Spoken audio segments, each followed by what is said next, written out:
The Backrooms movie is the highest grossing A24 film ever, yet it is constantly getting attacked by reviewers and media outlets, and the news has pushed it too far. So firstly, there is a massive divide in people's opinions about this movie. Half of the people are saying this is the best movie of 2026, and the other half, well, not so much. You might remember a previous video I made where I pointed out that people wanted no monsters and just a bloke walking around some rooms for 2 hours straight. Well, now it's the complete opposite end of the spectrum. There are two main complaints that keep popping up that I think are completely stupid. Firstly, the film isn't scary enough apparently.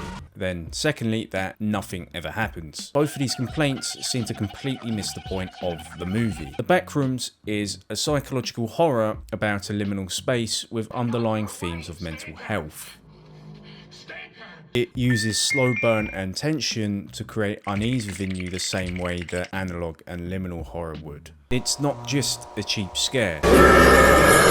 Take Monster Clark for example. Pretty much nothing about him is scary in the traditional horror sense, but that is the point. Pirate Clark represents a distorted memory. He is what happens when a human, with all their flaws, their pathetic traits, gets remembered by the Backrooms. He's not supposed to be hidden in the dark. He's supposed to be seen, because the horror isn't the monster itself. It's what it represents, and because of that, the film can't have a simple plot. And at the end of the day though, even if you didn't understand the movie, you are entitled to your opinion, and you at least have a reason to dislike said movie. But for some people, that just isn't the case, as I keep seeing plenty of people hating this film without any real reason. And it's even gotten to the point now where people are starting to make conspiracy theories. Comments like this plague social media. And unlike the previous ones, they have zero reason to why they feel this way towards the film. Ironically, you'll find that most of these people are the same ones that will watch Scary Movie 6 and claim it's the funniest, best film they've ever seen in their lives.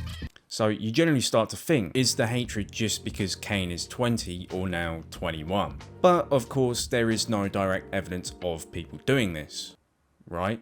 Well, that's where the conspiracy comes in. See, some people are saying that there was a ghost director on the set of the Backrooms. Why are they saying this? Because they think that Kane is too young to be a good director, and that no company would risk their money for Kane to make a film. Now, let's just state the obvious here. You don't have to be old to be very good at something. Of course, it is more likely to be that way because the older person has had much more years of experience, but it's still not always the case. But these people can't seem to comprehend that. Mark Duplass eventually responded to one of these tweets stating that everything that was being said was fake, and Kane also commented stating that 90% of all Western films were directed by a man called the Older Gentleman, which, as well as being 14 layers of irony deep, also sounds like a bit of a jab at Hollywood, who seem to be the people that are sending the media outlets to go and attack Kane. But of course, one of them had to just take it a bit too far. On June 1st, the New York Post shared a link to social medias with the caption, "Inside the unassuming $450,000 California house behind the $118 million Backrooms horror phenomenon." Beneath this was a picture of Kane next to his own family home. Yep, that's right, they doxed Kane Parsons. Not only is this obviously against any social media terms of service, it is also very obviously illegal, with various other celebrities being game ended from similar situations. To me, this is a clear attack on Kane. This is quite obvious because since all of the backlash, the New York Post has since changed the post.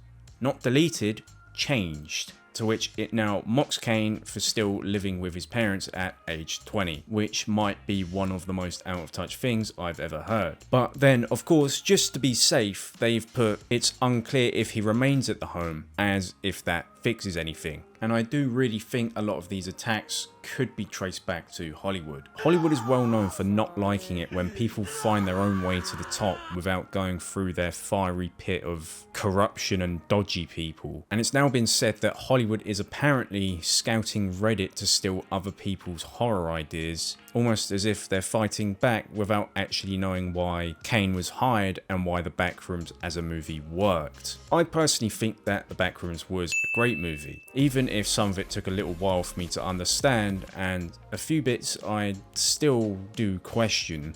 I think it's definitely a very good pivot in the right direction for filmmaking, and I also think it very much did its job at a psychological horror. No one wants to climb the ladder anymore to be a director, they just want to direct, and using YouTube to share their creations and bypass Hollywood is allowing them to do exactly that. What did you think of the film? I'd love to hear your thoughts below. Maybe you could prove my own opinions wrong. Thanks for watching.